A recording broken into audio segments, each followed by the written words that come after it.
이재명 후보의 정치적 운명을 좌우할 수 있는 공직선거법 3심 선고가 내일로 다가왔습니다. 대법원은 내일 선고를 TV로 생중계하는 걸 허용했습니다. 이 후보는 5년 전 경기지사 시절 생방송된 대법원 선고로 기사 회성해 지사직을 지키고 대선에 나설 수 있었습니다. 유준 기자입니다. 대법원이 내일 오후 3시에 열리는 이재명 더불어민주당 대선 후보의 공직선거법 3심 선고 TV 생중계를 허용했습니다. 대법관들이 법정에 들어오고 재판장인 조희대 대법원장이 선고 요지와 최종 결론인 주문을 읽는 장면이 중계되는 겁니다. 대법원은 5년 전 이재명 당시 경기지사의 공직선거법 상고심 선고 때도 TV 중계를 허용했습니다. 지방자치단체장 관련 첫 생중계 선고였는데 무죄 취지로 파기환송됐습니다. 유죄 부분을 파기하고 이 부분 사건을 수원고등법원에 환송한다. 검사의 남의 상고를 기각한다. 대법관 7명 이상이 찬성한 결론이 내일 대법원이 선고하는 법정 의견이 됩니다.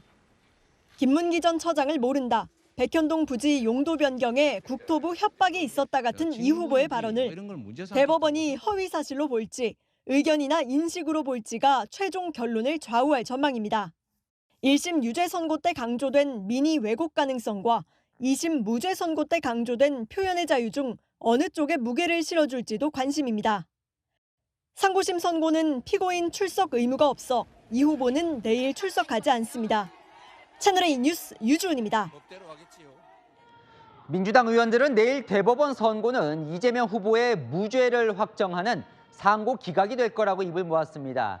무죄였던 2심 결과를 대법원이 뒤집는 건 제2의 쿠데타라고 날선 경고도 했습니다. 송정현 기자입니다.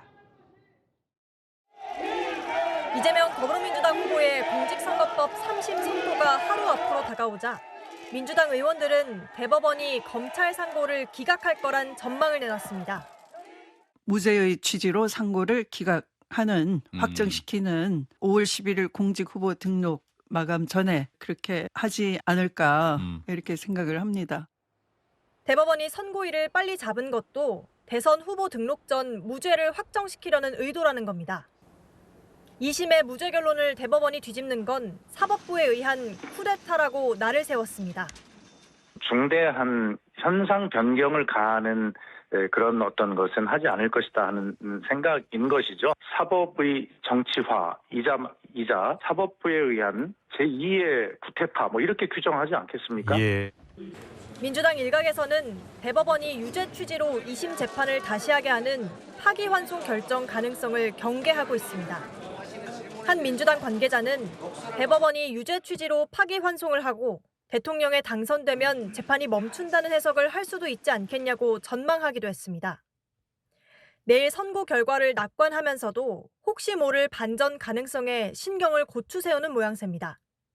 채널A 뉴스 송정현입니다. 아는 기자 좌영길 사회부 법조팀장 나왔습니다. 네, 자 내일 선고를 앞두고 5년 전에 있었던 대법원 판결이 주목받고 있다면서요? 왜 그렇습니까? 네, 이 후보는 5년 전에도 대선 출마 가능 여부가 걸린 대법원 판결을 이미 받았습니다. 당시는 2심에서 유죄를 받았는데 대법원이 무죄 취지로 판결하면서 이 후보는 경기지사직도 지키고 대선에도 나설 수 있었습니다. 그때 상황이 재현될지 주목받는 겁니다.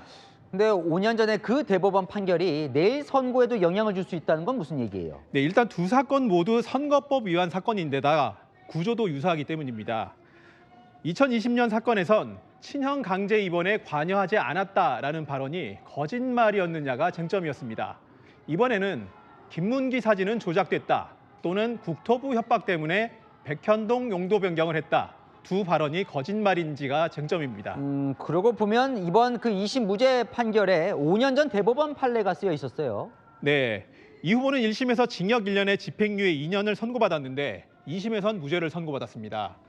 선거법은 사실에 관해서 거짓말을 하면 처벌합니다. 하지만 단순히 자신의 생각을 밝혔다면 처벌 대상으로 삼지는 않습니다. 2심 재판부는 이 후보가 무죄 판결을 받은 5년 전 대법원 판례에 주목했습니다.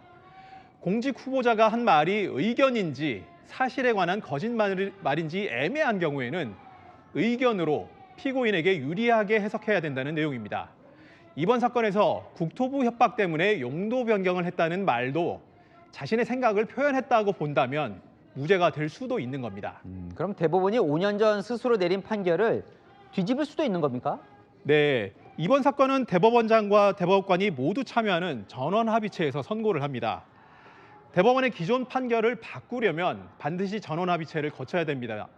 일단 판례가 바뀔 여건 자체는 갖춰져 있는 겁니다. 일단 대법원장부터 5년 전과는 또 성향이 극과 극이라면서요? 네, 상당히 많이 다른데요. 5년 전 이 후보에게 무죄 취지로 판결한 김명수 전 대법원장은 대법원에서만 10개월 동안 심리를 했습니다. 상당히 속도가 느렸습니다. 그때 무죄 의견이 7명, 유죄 의견이 5명으로 의견이 팽팽하게 엇갈렸지만 그대로 선고를 진행했습니다. 반면에 조희대 대법원장은 전원합의체 회부 9일 만에 선고일을 잡았습니다. 상당히 빨랐는데 대법관들의 의견이 모여져야만 선고일을 잡는 성향으로 알려져 있습니다. 그래서 내일 선고 결과가 유죄건 무죄건 대법관들 의견이 한쪽으로 몰렸을 거다라는 예상이 나오고 있습니다. 근데 이제 전원 합의체다 보니까 대법관 구성도 궁금해지는데 그것도 달라진 거죠?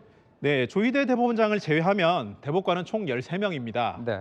문재인 정부에서 임명한 대법관이 4명, 윤석열 정부 임명 대법관이 총 9명입니다. 여기서 노태학 대법관은 중앙선관위원장 겸임이어서 선거법 사건을 맡기 부적절하다, 그래서 빠졌습니다. 천대엽 대법관은 법원 행정 업무를 맡고 있기 때문에 재판에 참여하지는 않습니다. 이 후보 사건에 참여한 대법관 중에서 문재인 정부 때 임명된 인사가 2명으로 줄어드는 겁니다. 그러니까 또 궁금해지는데요. 헌법재판관들처럼 이 대법관도 누가 임명했느냐에 따라서 이 정치적 성향이 좀 갈립니까? 네, 대법원과 이 헌법재판소는 임명 방식 자체가 다릅니다. 헌법재판관은 대통령과 국회, 대법원장이 각각 3명씩 재판관을 지명합니다. 어느 정도 정치적 지형이 반영될 수밖에 없는 구조인데 대법관은 모두 대법원장이 지명합니다. 상대적으로는 정치적 이념적 성향이 강하지는 않은 구조입니다. 그 대신에 대법관을 임명한 대법원장의 입김이 상당히 셉니다. 그래서 대법원장은 자신의 의견을 내지 않고 이미 만들어진 다수 의견에 자신 한 표를 더하는 관례가 있습니다. 내일 선고 결과가 어떻게 나올지는 지켜봐야 될 것 같습니다. 네, 잘 들었습니다. 아는 기자 좌영길 차장이었습니다.